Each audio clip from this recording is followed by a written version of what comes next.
अगं हे बघ मी कुसुम आत्या. कोण कुसुम आत्या?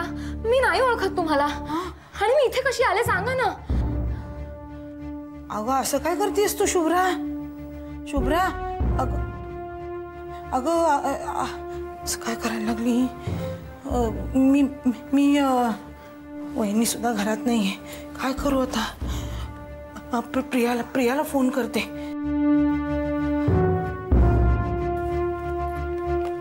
नंबर काय आता? काय बाई? 9 8 9 2.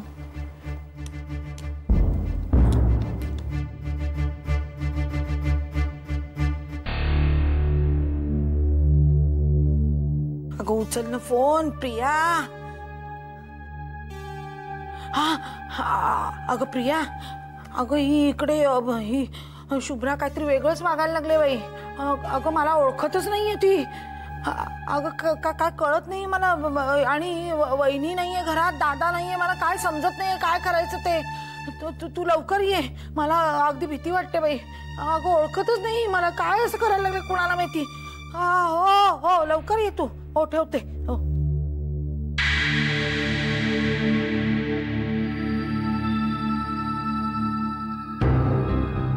का असं वागलंस तू अभिमान? का असं वागलंस? काय केलं? काय केलं? काय केलं? मी आजारी असं भासवून मला उगाच इथे डांबून ठेवलं आणि त्याचा फायदा घेऊन तो भुक्कड वजलवार त्यानं त्या नीच खुनी तनिष्काला सोडून दिलं आणि आता त्या बिचारा सुलेखाच्या मागे लागलाय तो. तुम्हाला काय वाटलंय अशा बातम्या मला सांगितल्या नाहीत म्हणून मला कळणार नाहीत? त्या वजलवारला आता मी सोडणार नाही. बा तुम्ही असं काही करणार नाही आहात बा. ज्या सुलेखाला तुम्ही साधी भोळी बिचारी समजता ना, ती बिचारी वगैरे अजिबात नाही. आणि ज्या तनिष्काला तुम्ही नीच समजता ती निर्दोष आहे. ती नीट साधी वाटते तुला? मग ते सेलफोनवरचं क्लिपिंग काय होतं? जादू होतं? बास होतं? काय होतं? काय तुमचं अंधळे पण होतं. बास अभिमान बास. नाही बास नाही. आता मी बोलणार. मला एक सांगा, तुम्हाला तनिष्का खुनी वाटते ना? मग मामांच्या मृत्यूची वेळ आणि तनिष्काच्या त्या क्लिपिंगची वेळ या दोघांमध्ये फरक कसा? तुला कसं माहिती? पोस्टमॉर्टमचा रिपोर्ट आहे तसा. खोटा आहे तो. अच्छा. आणि मग सुलेखानं मामांना मारताना दिलेला कबुली जबाब त्याचा काय? वजलवारने मॅनिप्युलेट केलाय तो. काय ना बा, तुम्हाला संशयाची कावीळ झाली. संशयाची कावीळ. आणि म्हणून तुम्हाला फक्त सुलेखा खरी वाटते आणि बाकी अख्खं जग पिवळं वाटतं. ते तसं आहे म्हणून तसं दिसतंय. हो ना?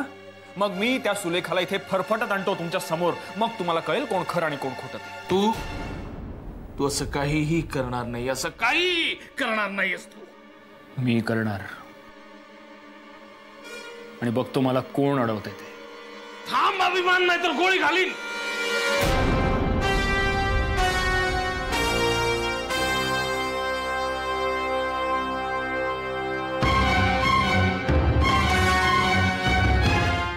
तिच्यासाठी तुम्ही मला गोळी घालणार.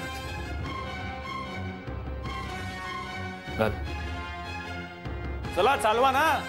चालवा गोळी. मारा मला एकदाच.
तनिष्का,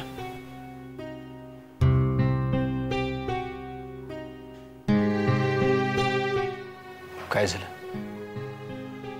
कुठे लक्ष होतं तुझं आणि माझा स्पर्श झाल्यावर अशी दचकलीस का? तसं काही नाहीये. प्लीज तू तसं काही समजू नको. मग काय समजू तनिष्का? तनिष्का, पिऊमुळे का होईना पण तू माझ्या घरात आलीस. विराज, फक्त पियूमुळे नाही, मी आपलं घर समजून आपल्या घरी परत आले. पण तो आपलेपणा, तो विश्वास तुझ्या वागण्यातून मला जाणवत नाहीये. तू प्रयत्न करतेस पण कुठेतरी काहीतरी बिनसलंय तनिष्का. असं का वाटतंय तुला? माझ्याकडून काही चुकतंय का? हाच प्रश्न मला तुला विचारायचा आहे. कारण इथे येण्यापूर्वी तू म्हणाली होतेस गैरसमजाच्या, अहंकाराच्या सगळ्या भिंती कोसळल्यात. पण तनिष्का, अजूनही आपल्यामध्ये काहीतरी आहे. आता हे मुद्दाम घातलेलं कुंपण असेल आणि त्यात तू स्वतःला कम्फर्टेबल फील करत असशील तर माझी काही हरकत नाही. पण जर तसं नसेल आणि ही अदृश्य भिंत तुला पाडायची असेल तर मला सांग. माझ्यावर पूर्णपणे विश्वास ठेव आणि सांग मला काय बोचतंय तुझ्या मनाला. मी तुला मदत करीन. अपराधीपणाची जाणीव बोचतेय. आपण आता पूर्वीचं सगळं विसरून एकत्र आलोय. मग ही बोच का? विराजी, तुझ्या माझ्यातली बोच नाहीये, सुलेखाच्या बाबतीतली आहे.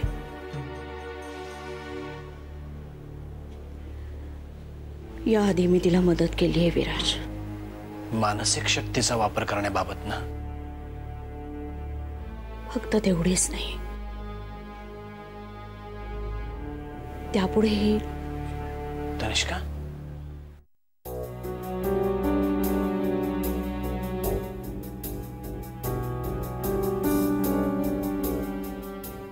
माझ्याकडे मानसिक विद्या होती आणि सुलेखाच्या रूपानं त्या मानसिक विद्येची जाण असलेला, त्याचा वापर करण्याची ठिणगी मनात असलेलं एक प्रभावी माध्यम मला मिळालं. आणि मग चांगल्या वाईट परिणामांची पर्वा न करता मी तिला मदत केली. तिच्या शक्तीला धार लावत आले आणि आज तीच धार ती माझ्या विरुद्ध वापरते. त्याचा तुला पश्चाताप होतोय ना? मग आता खंत कसली? त्याचा धोका पियूलाही होऊ शकतो. पण तू त्याचा विरोध करू शकतेस ना? पण पियूच्या गतजन्माचं काय? पियूला गतजन्मातल्या आठवणींचा त्रास होतो. तिला भीती वाटते. हे तिच्या लहानपणीच माझ्या लक्षात आलं होतं. तुला असं वाटायचं की मी तिच्या मनाशी विकृत खेळ करते, पण ते मी तिला प्रोटेक्शन द्यायचा प्रयत्न करत होते. ते सगळंच अपुरं राहील. पण पियूला अजूनही धोका आहे विराज. तू पुन्हा प्रयत्न कर तनिष्का. आय प्रॉमिस यू, मी आड येणार नाही. पण आता मला जमत नाहीये ते विराज. असं मन एकाग्र होत नाहीये. मन मोकळं कर तनिष्का, म्हणजे मग ते एकाग्र होईल.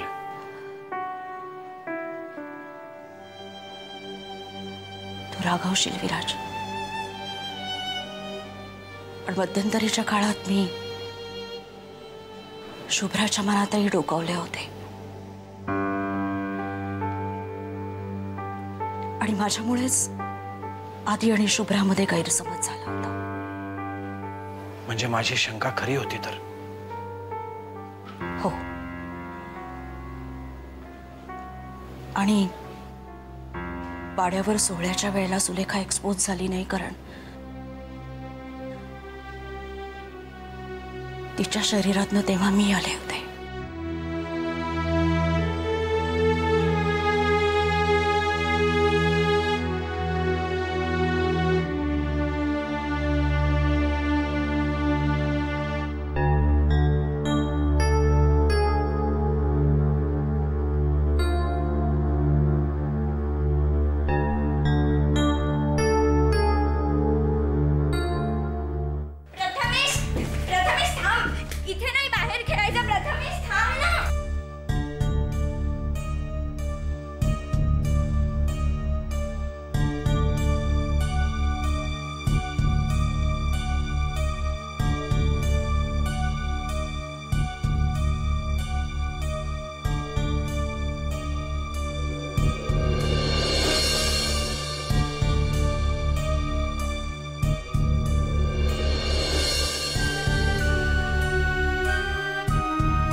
तू ओळखला नाहीस का मला?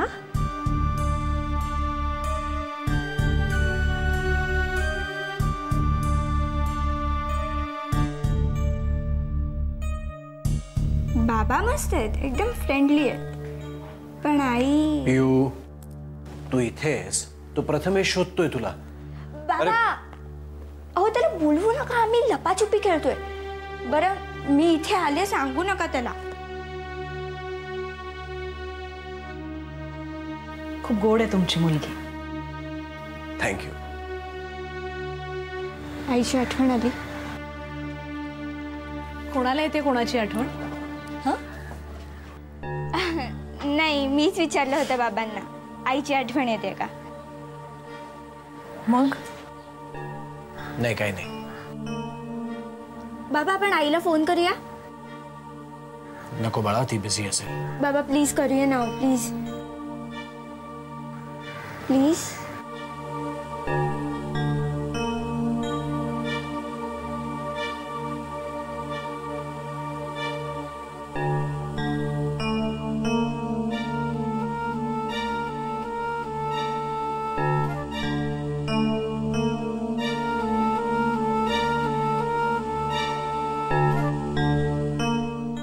हॅलो आई. हॅलो.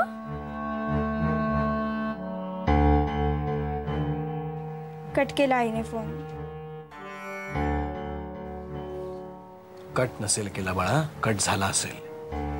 तुला म्हटलं ना ती बिझी असेल म्हणून. आपण नंतर करूया तिला, किंवा ती करेल की फोन. तुझी आई का नाही आली पिऊ? आई म्हणजे मी म्हटलं ना ती आज बिझी होती म्हणून आली नाही. जा बाळा, तू खेळायला जा.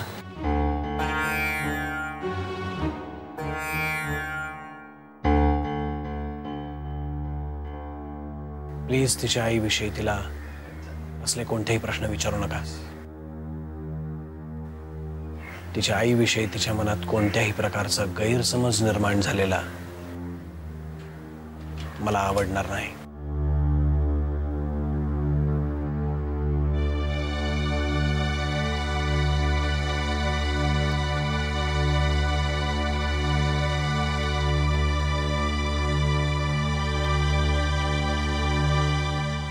तनिष्का, तू हे सगळं मला सांगितलंस, खूप बरं केलंस. यातला वाईटपणा तुला जाणवतोय, पण आता याच्या चांगल्या बाजूकडे लक्ष दे. शुभ्रा आधी मधल्या गैरसमजामुळेच मी त्यात गोवला गेलो आणि गतजन्माच्या एका मोठ्या संशयाचं निराकरण झालं. सोहळ्याला सुलेखाऐवजी तू गेलीस म्हणून सोहळा निर्विघ्नपणे पार पडला. विराज, हे सगळं मी केलंय हे कळल्यानंतर सुद्धा तुला माझा तिरस्कार नाही वाटत आहे? अजिबात नाही तनिष्का. उलट माझ्यापाशी मन मोकळं केलंस, मला सगळं सांगितलंस. खूप बरं वाटतंय मला, खूप बरं वाटतंय.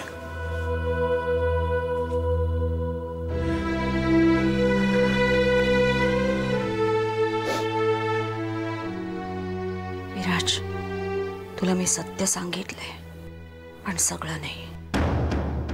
प्लीज मला माफ कर. अगं हे बघ ऐक, हे बघ अगं माझा अगं, हात नाही, सोडा, तू- मला तू- जाऊ द्या माझ्या घरी. अगं काय माझ्या घरी? अगं हे घर कोणाचं आहे मग? मला माहित नाही आणि मी तुम्हाला सुद्धा ओळखत नाही. काय? खरंच सांगते, मी विनंती करते तुम्हाला, मला जाऊ द्या. अगं अगं हे बघ, तू बाहेर गेलीस आणि तुला काही झालं बिलं तर काय मला करणार? काही होणार नाही, तुम्ही काळजी करू नका. थांब मी- थांब थांब थांब थांब मला- थांब. तू हे बघ, बेल वाजली. तू 1 मिनिट इकडे थांब. थांब नकोस. थांब थांब. हा थांब बाई. प्रिया अगं बघ. अगं ए, अगं, शुभ्रा. अगं ये इकडे. नाही, तू हे बघ, जाऊ. आता ह्या कोण आहे? ह्या कोण म्हणजे मी प्रिया आहे. शुभ्रा कोण? प्रिया मी नाही ओळखत तुम्हाला. ऐक हे बघ मी बाळा. तुमची कोण लागते? ऐक हे बघ माझा ऐक. तू आधी आला ना की आपण त्याच्याशी वाटतं, बोलूया. अहो. अगं मला माझ्या घरी जाऊ द्या. दादा तू लवकर घरी आली. हे घर तुझंच आहे. अरे शुभ्रा, ओळख विसरली स्वतःची आपली सगळ्यांची.